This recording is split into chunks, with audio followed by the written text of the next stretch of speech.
Hi, my name is Richard Webster. Um, One of your classmates giving his presentation.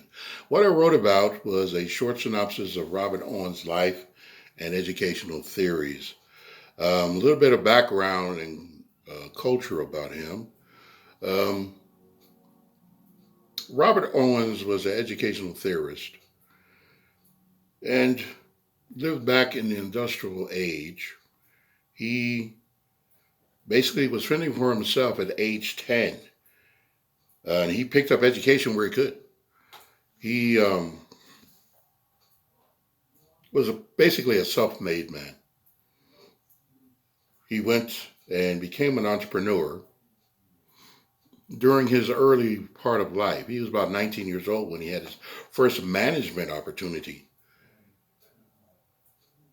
He married the owner's daughter, believe it or not. He went into a situation. First, he went into a situation with drink water. He was a man that his first opportunity as a manager came up.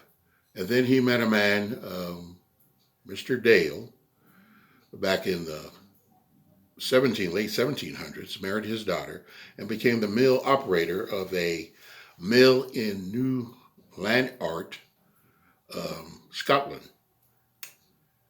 He saw the squalor of his employees and children. He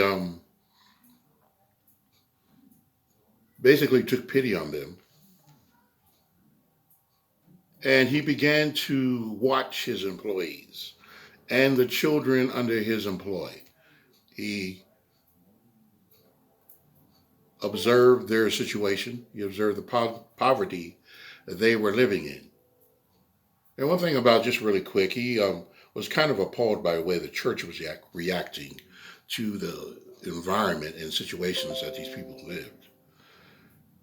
He began to develop theories on his educational thinking. He began to ask his new managers. He fired the other superintendents under Mr. Dale, and he just started over. And so began to make improvements in their learning situation, improve housing, improve working conditions, improved educational opportunities for his children.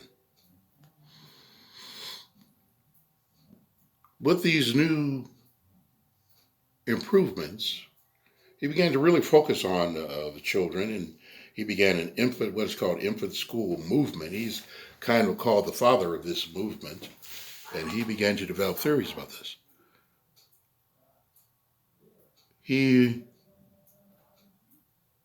began to think that the environment in which they lived in molded and made them. He thought that education would improve their behavior within society. He began to think of different ways of teaching, and he had to really find people, and they weren't educated people. He had to find people in order to teach his thinking and theories and follow his ideals. So he began an experiment in land art, Scotland, and began to develop these theories. I know I said that before. He began to develop these theories, and he thought that education would be more or less like of God. He thought that with a proper education, these people would change. He believed that there was two types of consciousness.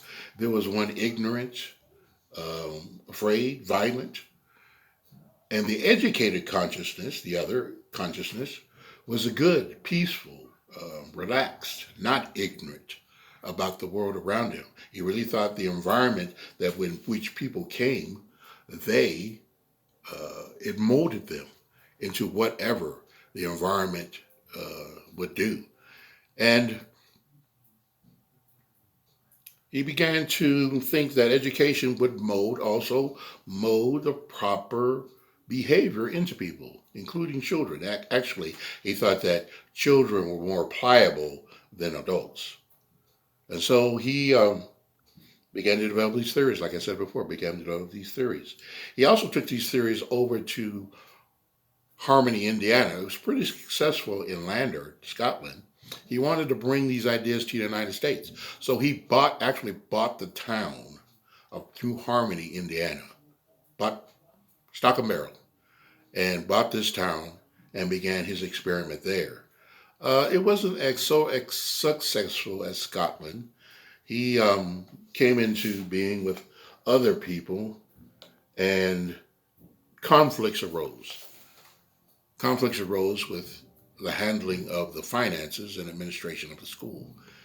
He basically started what they call a type of commune type of society, and he was a utopian thinker. And so he is considered one of the actual English type of socialists. He's kind of different from Marx in most of his thinking. Marx thought that there was going to be a big uprising and the workers would take over. He did not think that exactly, but he did know or knew that there had to be a type of change to come about.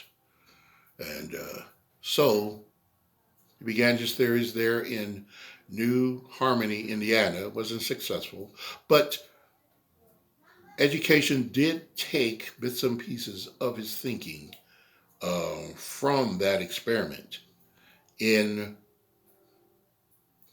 New Harmony. He finally went to Harmony, back in Harmony, uh, London, or Britain rather, excuse me, Harmony, Britain, and began to do anew experiments. After the experiment, he began to go around and giving lectures on what he believed, and he wrote a number of books about his beliefs. And so that's where we'll end it now. And so this was about Robert Owen, and just a short synopsis about his theories.